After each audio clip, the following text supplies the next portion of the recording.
Hello, and welcome to the SouthCoast Artist Index, where artists, performers, and writers, as well as curators, directors, and supporters, anyone with ties to the creative community, drops by to introduce themselves to you. We'll talk about their beginnings, their vision, their passion, and so much more. Hi, this is Ron Fortier with another podcast episode. We're getting closer to 300, and that's making me feel giddy, but I'm not going to go there. I'm just going to get to our guest, and this is an interesting one. I don't think we've had this happen before.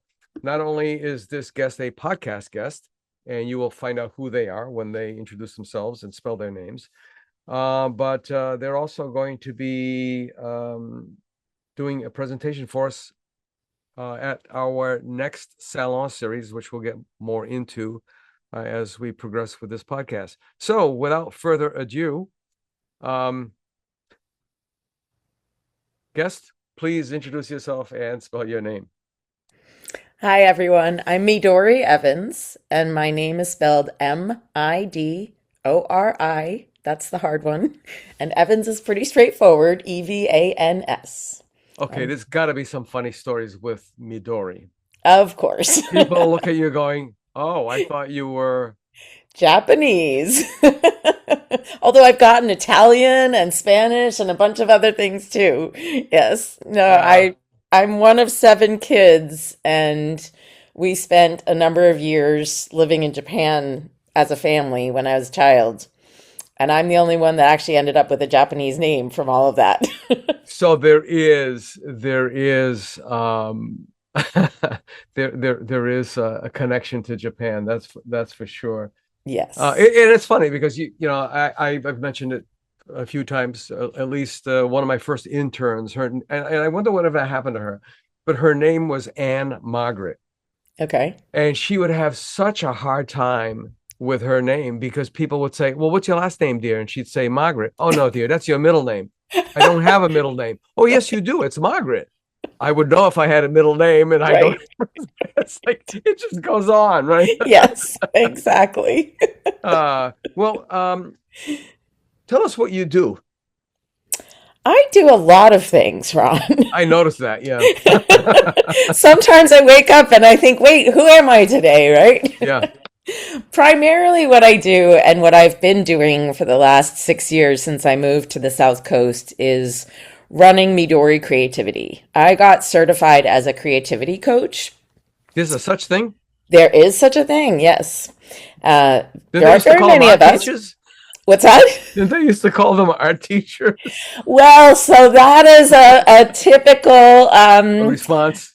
misunderstanding is a nice way of saying it. Yeah. So what we're trying to do is actually not have art and creativity always connected, even though they often are.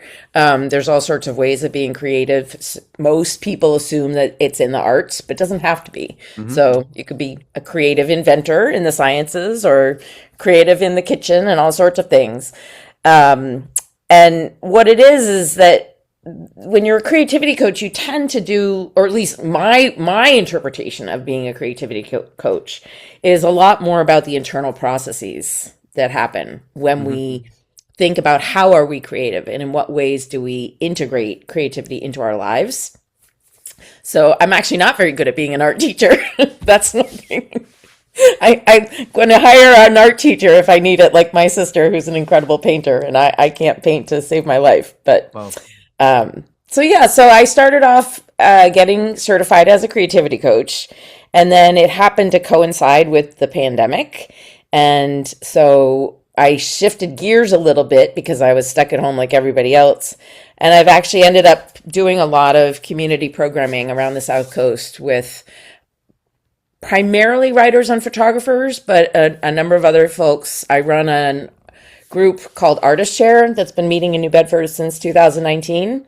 And that's for anybody to come and share their work and their identity as a creative. I could go on and on. So I don't know if you want to ask questions about what I'm talking about or just keep going with some things. Just keep rolling. So it's part of the creative process. Yep. I'm a concrete sequential, I've been told.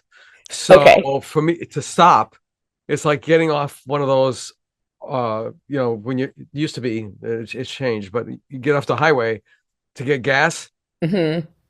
They let you on, but you can't figure out how the heck to get back on. Oh, So right. that's how my Yes. brain operates. Yeah. Got it. Okay. Yeah, so at Artist Share, it's actually really pretty exciting because last year, for the first time, we wanted to let people know a little bit more about how valuable it is to have artists from different mediums coming together to share, because a lot of people were more used to talking with other painters or talking with other photographers. And obviously that's incredible. There's always room for that. But what we do is a little bit different in that we're capitalizing on having a different perspective.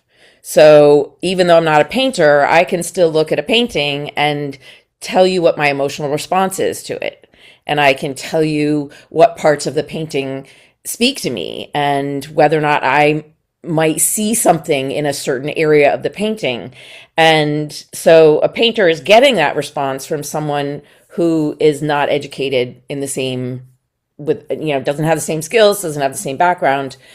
And so the reason I'm telling you all this is that last year we thought if we could illustrate to people by having an exhibition that shows how we're pairing up these very different artistic genres and mediums, that people might understand a little bit more about what cross-pollination is, because that's really what Artist Share is about, about how we are coming up with new ideas at the same time that we're supporting each other.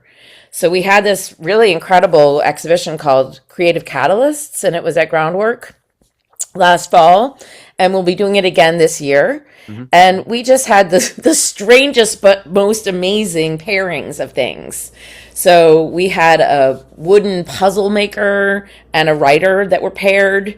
And so the writer came along and looked at the background of the photograph that eventually became this wooden puzzle, and then she wrote something about it. We had somebody who does sound recordings and writes almost takes journal entries and ideas about their personal experience and feeds it into music. And then we paired him with somebody who does fabric art. And you think, wait, where's the connection? And yet she ended up doing something called Landscape of the Mind, which was really pulling on these stories that she'd heard in the sound music and then created a fabric wall hanging out of it. And it was really an incredible experience because I think we also ourselves saw for the first time how powerful that cross-pollination process can be. Yeah, and on that note, there seems to have been a trend, or it's an ongoing trend, and now there's like little tweaks to it. In fact, my friend and classmate alum from SMU, Southeastern Massachusetts University, he is, I believe, on the board of WAG, the Westport Artist Group. Yep. And he's launched a couple of exhibits, and they've had a couple of where it's not new, but or unique to this area. There've been several of them, but matching poets to painters, which is sort of interesting. And then there's been a weird twist to it that I can't remember now, but I think it's kind of cool. Yeah, we did a couple of those in Westport as well. It wasn't with painters, it was with photographers, and it was photographers and writers in general. So you could be a poet or just do prose writing, and that was called Meditations on Landscape. We did that, I guess it would have been 22, 23, and 24 down at Dee Dee Shattuck's gallery. And, it's a little more straightforward than some of the unusual cross-pollination we had at the Creative Catalyst last year. But a lot of people felt, especially the people who participated in it, not just the audience, but the artists who were participating, felt like they had a very different window from which to see their own work. And sometimes it would be for the photographers, the writer would say, what were you looking at that made you capture that? And all of a sudden they'd think, oh yeah, I really was. It's almost as if their creative process had gotten so intuitive in their own mind that they didn't even realize what it was they were doing. And then when the writer came along and really wanted to be able to place them in the image and place them in the spot where they saw that light, or when they decided to leave their house to go capture the image, and what was it that made them say, hey, that's actually an image that will resonate and it makes you come alive when you look at it. Yeah, so it's great. I think it's wonderful. Well, and that's why people say, what I think you were one of them. What questions are you going to ask me? I haven't the faintest idea, because what happens is it becomes templated. And yes, are we documenting you? Yes, we are. But you fill out that form, and there's some documentation there, and we still have the database that we're building, and blah blah blah blah blah blah blah. But in conversation, and a true conversation is when two people are speaking with each other, not to each other, and there it goes. The Whaling Museum had a program a couple of weeks back. Yeah, it doesn't sound right, but it is right. And they were helping to launch their new exhibit, which is on the sesquicentennial, the 250th anniversary of the United States. They had already an incredible collection. I mean, we have an incredible connection to the revolution as it is. And they had Lee Blake was there. Naomi Slip, the curator at the Whaling Museum, was another speaker. So it was Lee Blake, Naomi Slip, and there was a young poet named Danica Kelly. Okay. And I've always liked poetry. I wrote poetry. One of my English teachers way back when thought I ought to go into writing. When Danica started to read one of her poems, it was a wonderfully bizarre experience. I felt as though I were in her head. Wow. I could see what she saw. It was like, whoa. So That's amazing. I bought the book. Yay. You know what I mean? And at the same time, Scott Bishop has been putting together a program called, I'll let the cat out of the bag, Scott. Obviously, you'll probably listen to it. You'll be listening to it, and you'll know the cat's out of the bag. So it might be a good thing. It's called Amplified Silence. Okay. And Cedric Douglas and I are being paired, and people are like, what do you guys have to do with it? We have no idea what this is all on Scott. And Scott is going to pair us with either a poet and or a musician who's going to look at our work and then take it from there, or bring something that they've already created to it. So this incredible synergism. This is, people ask me about the Artist Index, and I've always said that our business model is stone soup. And everything else that we do is stone soup, which is contradictory in culinary terms to mise en place, having everything ready and lined up before you begin. We just began. And every step that we've taken has led us to another step, another direction. That's what's so wonderful about being, and I go to use the word creative because I was in advertising for a long time, and the word creative got to be a grinding term. Yeah. They expected us to have purple hair and have no shoes on, and they would warn us when a client was coming in. God almighty. So I hear you. we were the caged birds, and they expected us to sing. So we'll reclaim the word, right? Yeah, we'll reclaim the word. So now it'll probably be a good and good for you. A good segue to the SouthCoast Artist Index Salon Series, which I had been wanting to do a salon series for the longest time, in the truest sense, where it was a very casual, informative, fluid, dynamic, and learning experience. Now Mm-hmm. we've done two of them. Kevin Ribeiro did How to Ship Your Artwork, and we Okay. discovered right off the bat we have to bring him back several times Mm-hmm. because even the most established artists were like, huh? you know, I didn't Yeah. know that kind of Yeah. reaction. And then we brought in Zarla Ludin, who was the other part of the flip side of a coin that I've been stressing over for a long time, especially being, as Michael Dwyer gave me, the formerly of the New Bedford Whaling Museum, and now unfortunately formerly of the Mystic Seaport. Call me a documentarian.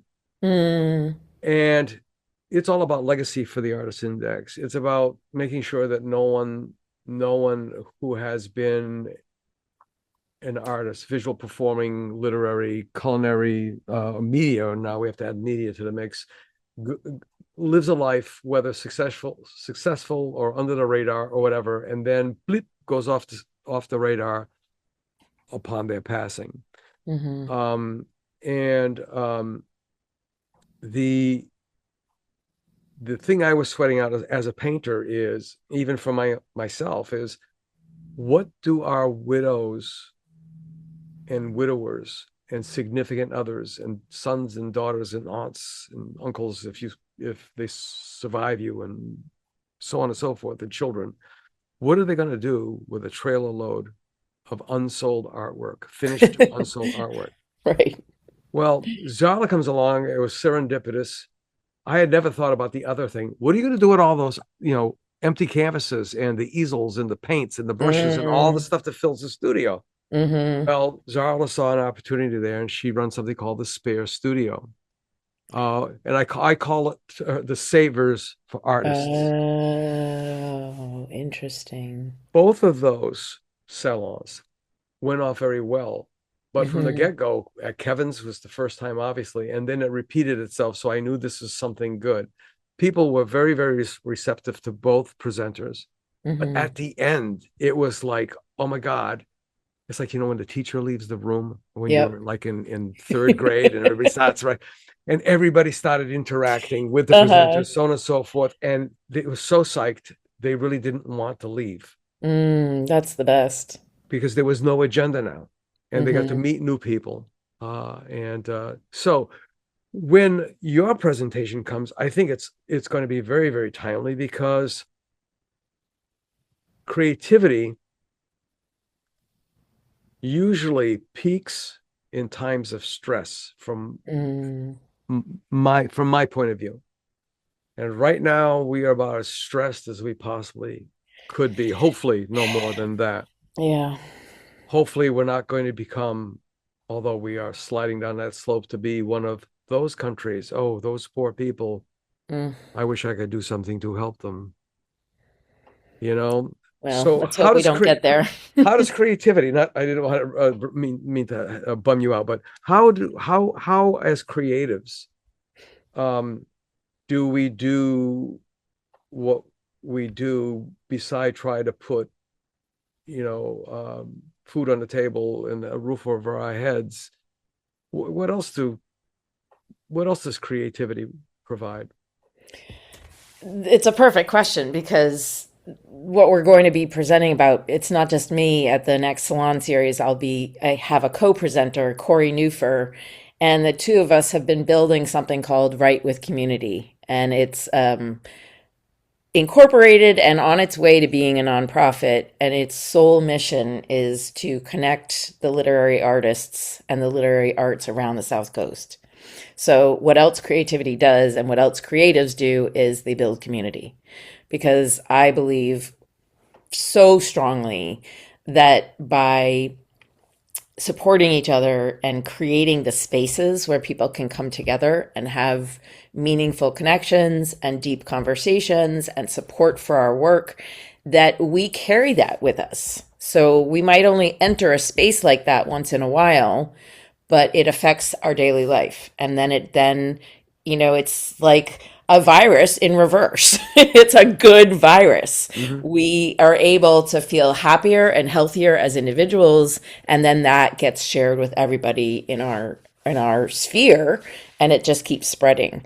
So we started Write with Community partly to promote the literary arts around the South Coast, but also because we noticed that there was just this disconnect. So there's way more people writing around.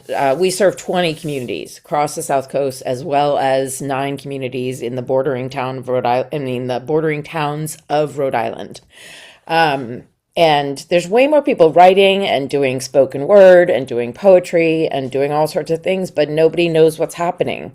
So we started this calendar, and was the first step, was to let people know what else is happening. So right now that's live and active. You don't have to wait for the salon to check it out. You just go to our writewithcommunity.org and you'll see the calendar, and you'll see all sorts of events. And we, for the most part, don't include book clubs, but if it's something slightly unusual or a very literature-focused book club that's run by like a library, sometimes those are in there as well.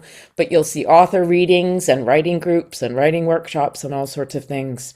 So it's really, we want writers to feel that they are not alone, to feel like they have a community. Because when I first moved here, I noticed that was very strong for visual artists. There were loads and loads of opportunities, but not as much for writers. So that's what we'll be sharing. Well, that's really, really good. I mean, the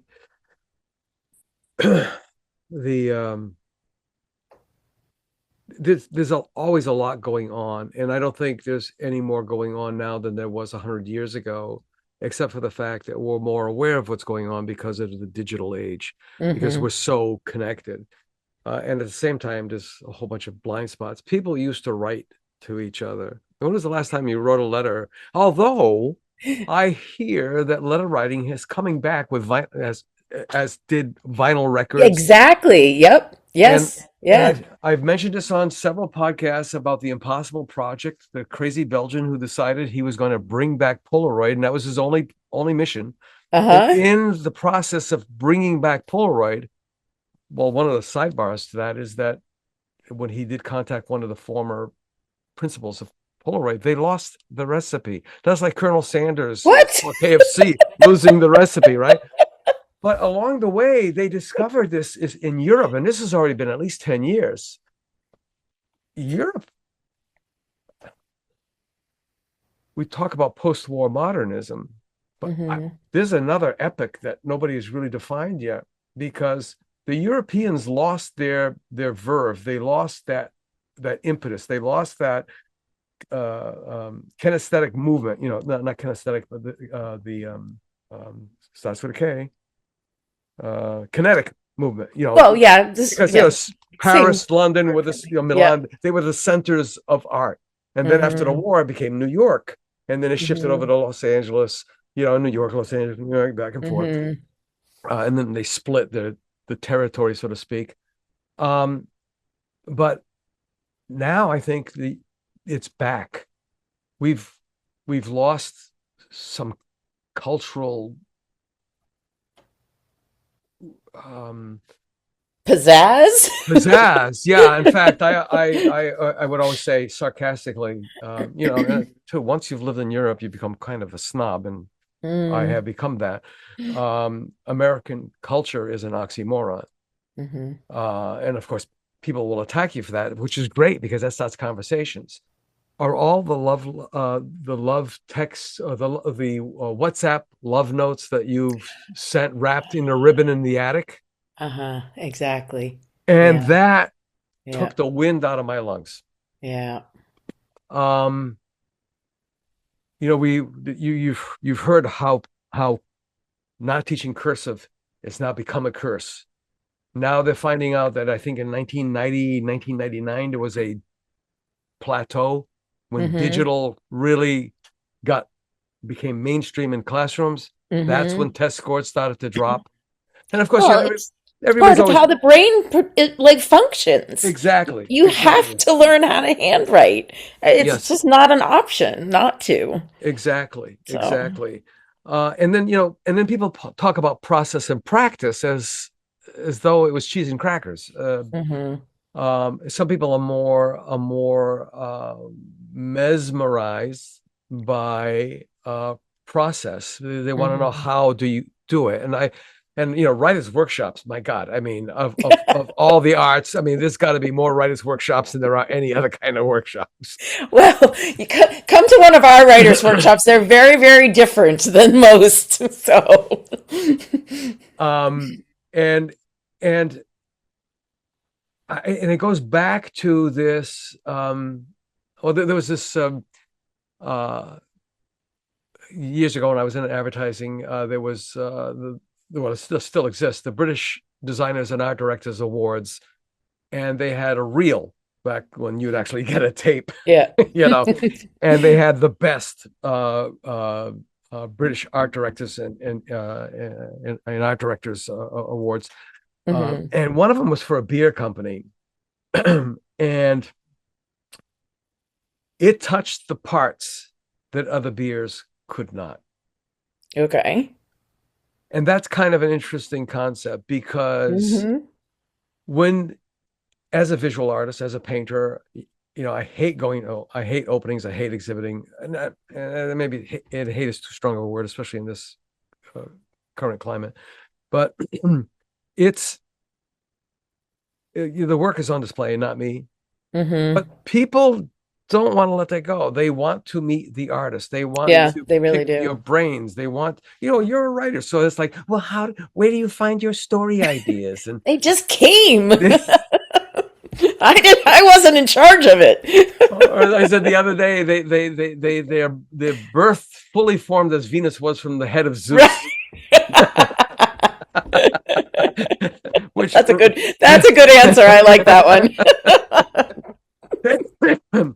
um so we've got the word creative, and we have the people on one side of that term that are actually the creatives, and it breaks down to subsets: those who actually are lucky enough to do it for a living, one. those who Hmm. have always wanted to do it, but they're their own worst enemy because I just can't, I just couldn't, I Right. They just talk themselves out of it before they even start. Yeah. exactly. And then you've got the people on the other side of that fence who are just in awe. Hmm. Art collectors, true art collectors, will collect artwork because, as with that commercial, art touches the parts that other things cannot, Hmm. and they really seem to. Here's, I put up a painting. It was I was asked to put up some work for the social justice show up at the Gallery X Gallery X. Yeah. last year or 2 years ago now. Hmm. I didn't say anything about it. There's no monograph. There's nothing. Hmm. And to have somebody come up to me and explain exactly what I did was both wonderful and horrifying at the same time. Uh-huh. Yeah. Horrifying because am I that transparent? Wait, what did you say? Am I that transparent? Oh, transparent. I thought I was like, That's not always a bad thing, though. yeah. So in writing, well, it's like with Danica or Donica, and I think she pronounced it Danica Kelly. For me to just fall into her brain. Hmm. So is this true humanity? I like to think of it as that there's voices out there for everyone. And so I think that was a magical moment that you had where you connected so deeply to what she was reading. And that's why we have so many incredible writers who write in so many different ways because it's just like art, right? So some things are going to speak to you and some things aren't. And when it does speak that strongly, yes, it's part of the magic of being human, is both the fact that somebody who can't do what you do finds it and is mesmerized by it and has this incredible emotional response, but also that there's, what is the word I'm thinking of? It's like, I guess that there's so much power in it. Like that people talk about how we are afraid of failure, but then when it really comes down to it, we're more afraid of success. And it's partly not because of the word success. I believe it's partly about realizing the power we have. And I mean that in a very good way, because sometimes power, I mean, well, we're seeing it, right? It can be Mhm. corrupted. That's not the kind of power I mean. I mean a powerful, like, channeling of being human and of our humanity. Yeah, my mother was a fado singer, uh, quite well known in her day. Mm-hmm. And um, listening to fado, first of all, the guitars are like absolutely mesmerizing. It's come into its own, like natas, the Portuguese custard tart. I mean, all of a sudden, everything Portuguese is Yes. wonderful. When I was in high school, it was like you were a green bean. Mm-hmm. And there's all that other ignorance and derision that went with it. Mm-hmm. But you know, the lyrics in Portuguese, trying to translate them, It doesn't work. it doesn't work. Yeah. Se a minha vida fechada se pudesse mostrar. If literally translated, if my closed life I could show you. But I know, Okay. you know, Right. It means so much more than it that. needs so much more than that. Yeah. Yeah. Como sou desgraçada, how I'm disgraced. And it goes, but it's just like, holy moly. And that's why it became the national music of the, Mm-hmm. my mother would always call it the Okay. barefooted people. Oh yeah. Um, it was, opera came from the streets as well. Mm-hmm. Oh yeah. And it's Yep. about, love lost, unrequited love, grief. Mm-hmm. It goes on. All of these shared human experiences. So now that the people coming to you and say, "I've always wanted to write da da da da da da da," and I'm going to make these assumptions, and please don't think that they're misogynistic or patronymic or anything, because I saw this happen when I was teaching at BCC.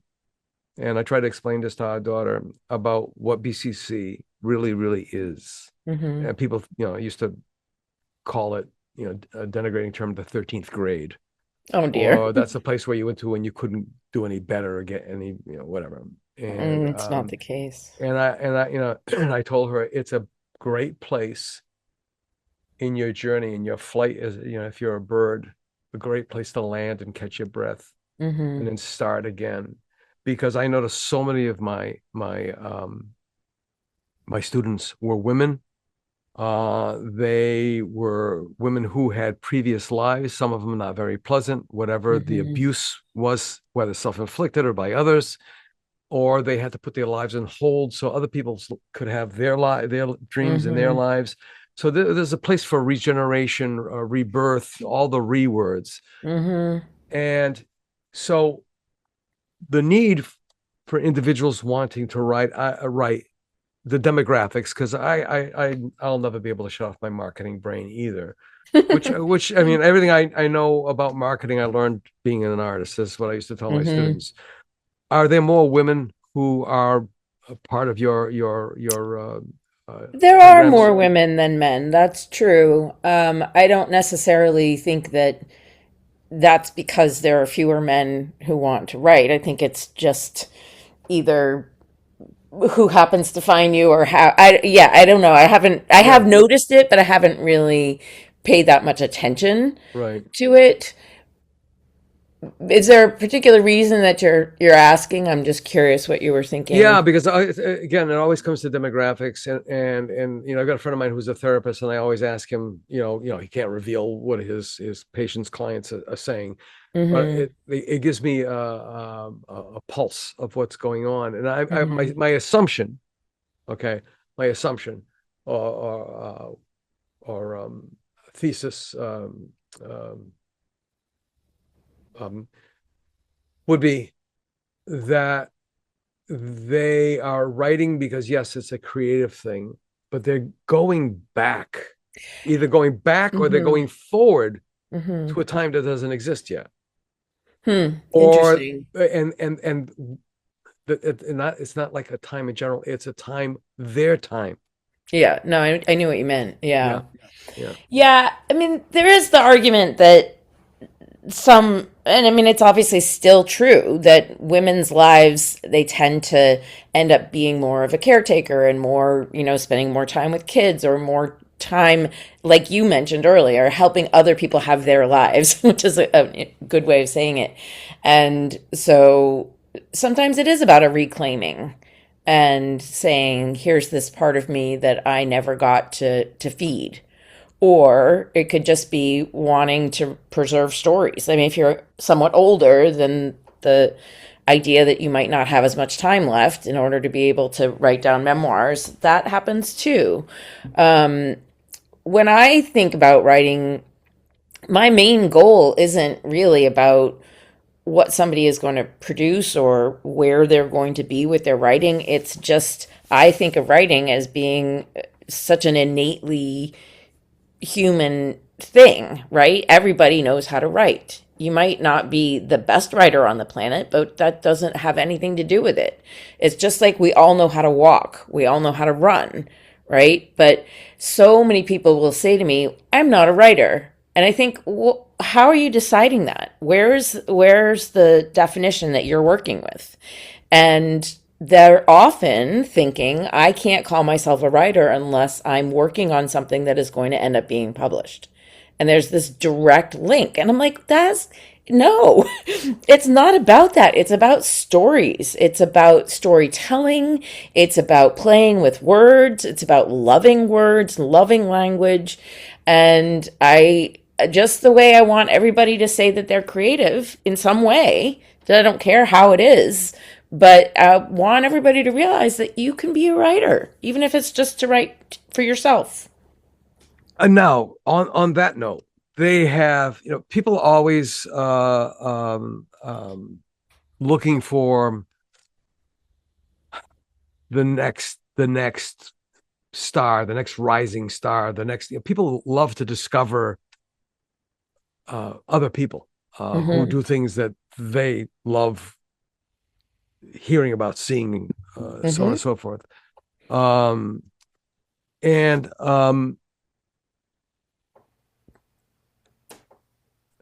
there have been painters primarily who have never exhibited, never really cared to exhibit. They just did it, for the, and then they're discovered sometimes just at the end of their lives, and other times years after their demise. And I'm wondering, are there similar stories with writers who they were the kitchen table writer? They just sat and wrote about a life that they had on a farm in Quebec, with their great grandparents and. Yeah, I mean, so it sort of depends on when are you discovering them. One thing, this is a little bit of an aside from what you're asking, but I used to do a lot of genealogy, and it's just come back into my life a little bit. And so and one of my friends actually here discovered that without knowing, when she moved to Westport, she discovered that she is indeed related to families that founded Westport and Dartmouth. Well, I mean, it was Dartmouth then. And so, you can go in and find these primary resources. And there are enormous numbers of historical journals. Now, some of them are a little more boring than others, but they can be fascinating reading. And I think that's a good way of letting people take a step back from you need to be, famous, or there's two paths. There's the path to anyone's story is important, right? And I might only want to read a little bit if it's really detailing farm life, that might not be interest to me, but it doesn't mean that the story doesn't have value. And I am interested in farm life. I'm just saying, right? I So know what you mean. you knew what I mean, right? Yeah. And so that's one path. And then, the other path is, there's incredible beauty in people who can write with this just, it takes your breath away how incredibly well some people can write. And then I sometimes feel like I'm reading for the beauty of the words. And okay, I might then say, who is this author? Who is this person? What else have they created? But I want to be able to preserve that moment where I'm immersed in the beauty of the creation and then pair it with who made it. Yeah. My sister-in-law, who was a phenomenal genealogist. I started doing genealogy when I was working for the Office of Historic Preservation for the city of New Bedford, way back when. And being French on the French Canadian side, it was easy. It was how fast could you copy out of Drouin, which was the Yes. Bible, the only one of the abbots who wrote. Yeah, I've got a bit of French Canadian in me too, and everybody else has already done the Paradise Family. I was like, okay, this is easy. The Joyal, the other ones, they're all erroneous, but this guy was like on the ball for everything. So I appreciated that, and so my sister-in-law, I heard her on a podcast speaking, and my wife never even my wife is interested in the present. She's a graphic designer. Okay. And painters and graphic designers are not two sides of the same coin. I noticed that with a bunch of other friends who, even when I was in school, there's this weird kind of, it's like writers. I don't know if writers have that the same sort of, well, people who write copy, which just what used to be called copy in advertising. Yep. Who are phenomenal writers, but they're just they write about selling more nuts and bolts, and they don't always translate over, or they almost feel like they're not allowed to translate over into this other sort of highfalutin world. Exactly. Like, no, you're welcome. Everyone's welcome. So I heard her on this podcast, and she was talking about their enslaved third great grandmother, and this was never written down anywhere, and the story came down from down to their great grandmother and then grandmother, about how the unnamed, that story didn't follow. Her two daughters were sold into slavery. Well, they were bought by a Reverend Isaiah Parker, believe it or not. Wow. And he sold one of the girls. They were children. Along the way from Richmond, Virginia to Harris County, Georgia. And the other one, the only one that we know the name, Charity Ann, was given to his son, Isaiah Parker Jr. Okay. But the thing that really kicked me in the stomach was the part of the story where she describes that the Reverend Isaiah Parker had a four-wheel wagon drawn by two black horses. Okay. And as her daughters were being taken away from her, she ran after the wagon, screaming, crying out, whatever, bye-bye, my babies. I'll see you in the by and by. Oh. And that's a double-edged sword, because people don't understand the by and by is heaven. Exactly. Yep. I'm choking back here. Exactly. Trying to talk about that. And it brings that, tears to your eyes. That is a phenomenal story. I did a series of paintings based on that, and I was just speaking with my sister-in-law a couple of weeks ago, and I said, Karen, I covered it from this direction, and I was trying to write like a narrative for the serial work that I've done, and all of a sudden it hit me. I focused on your unnamed third great grandmother, not on Charity Ann herself. And we're still curious as to what happened.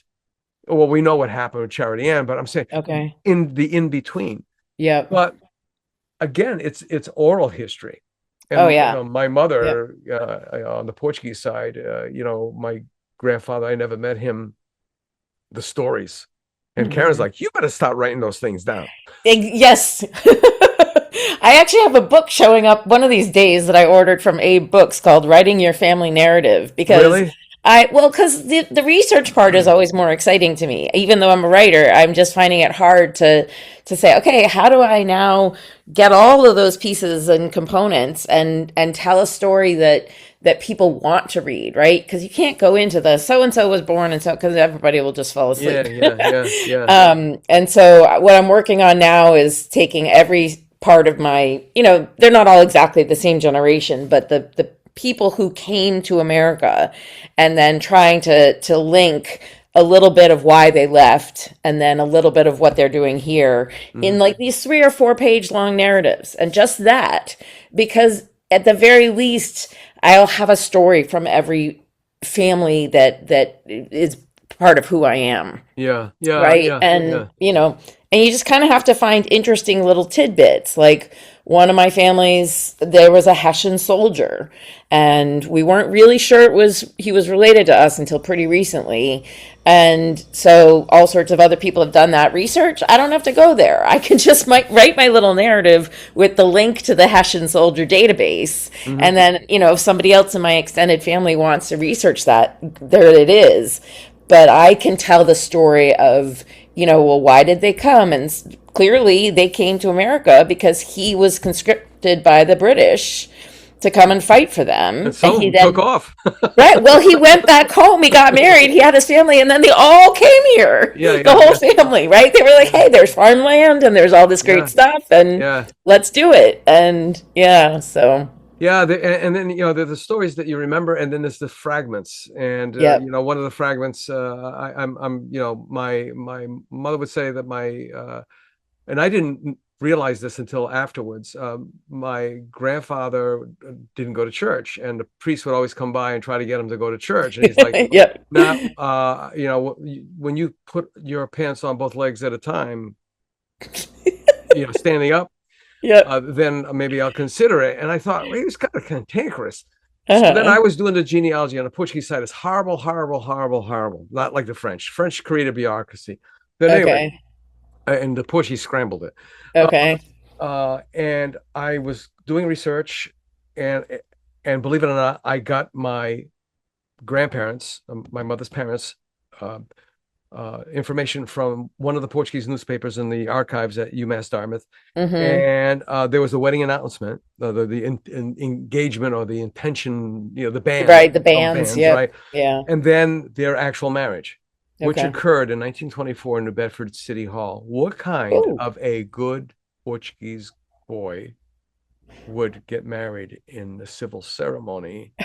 So now that's really gotten me going. The last name is probably Sephardic Jewish.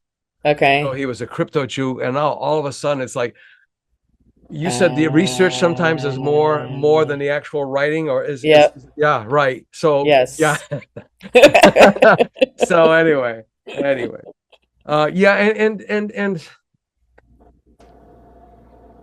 can you see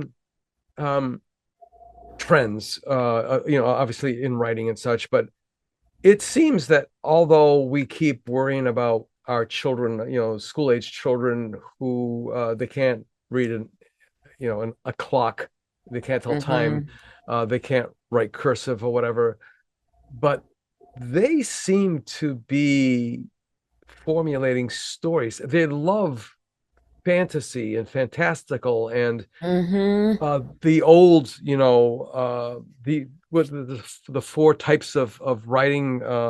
There's tragedy, comedy, romance, which is adventure, and which they seem to focus on, the quests and such. And then there's the ironic, which do you see that?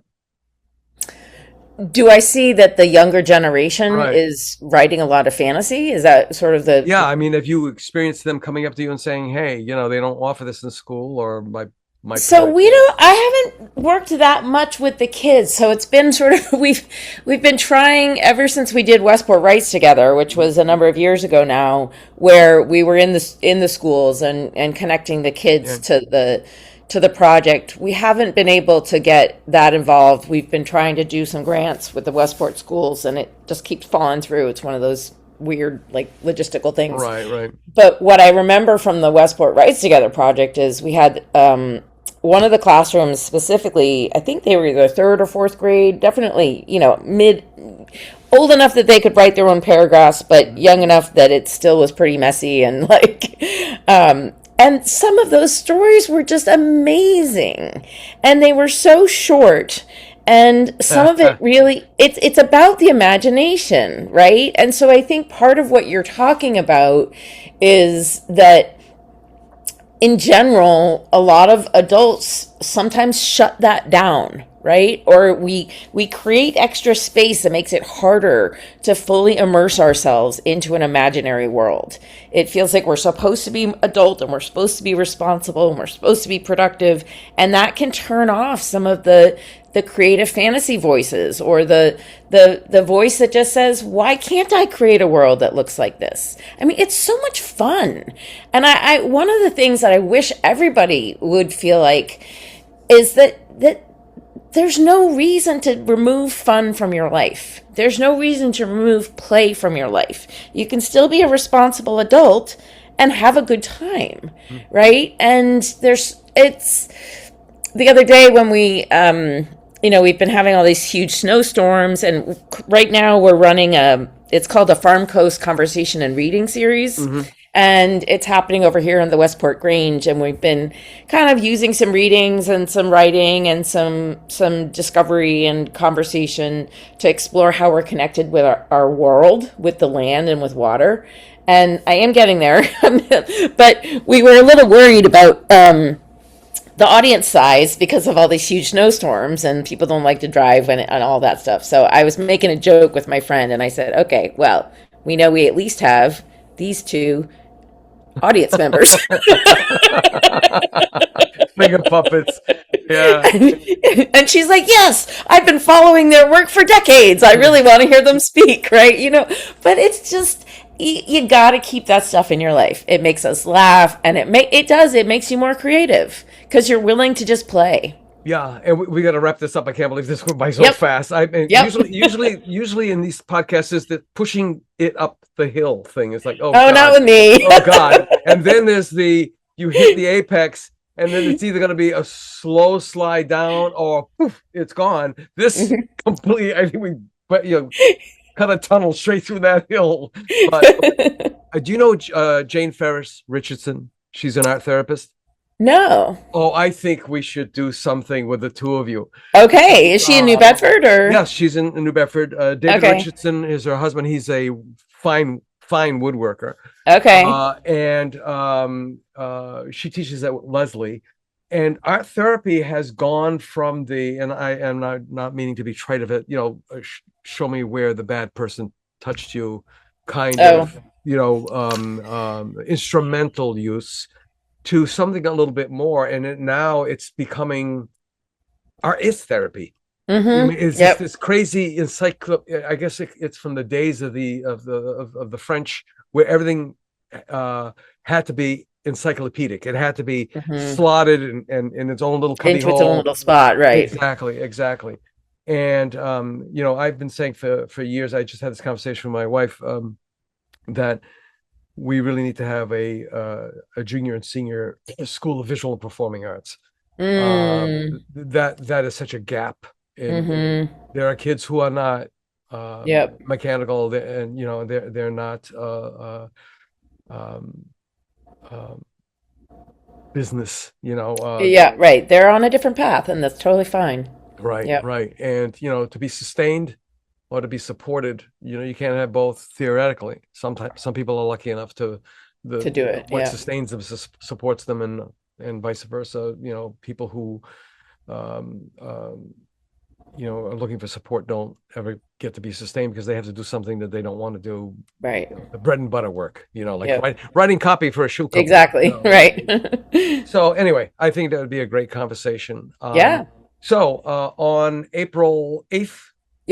Wednesday, April 8th from 6 to 7:30, For folks listening, the agenda is quite simply that Midori and Corey? yeah, I was transposing the letters in her name, and because I'm slightly dyslexic. Well, some more days than others. So it's about 20 minutes of presentation, and then the final 10 minutes is Q&A, and then that's hopefully the magic continues. That's when people just start. It's no longer Q&A. It's just mingling and that kind of thing. Great. So that's at Moby Dick Brewing Company in New Bedford, and we're really looking forward to it. Yes, we are too. Looking forward to it. Okay. And with that in mind, any final thoughts? No, just keep having fun and keep creating. Yeah, that's or as Dory said, yes. Keep on swimming, keep on swimming. Exactly, keep on swimming. and it is so true. It is so true. We've got to do that. So, well, folks, this is Ron Fortier. Our guest has been Midori Evans. And thank you once again for following us and listening to us. And remember to take care of yourself and be kind to others. See you next time. Bye-bye. Thanks for listening to the South Coast Artist Index podcast. For more information, please visit theartistindex.com.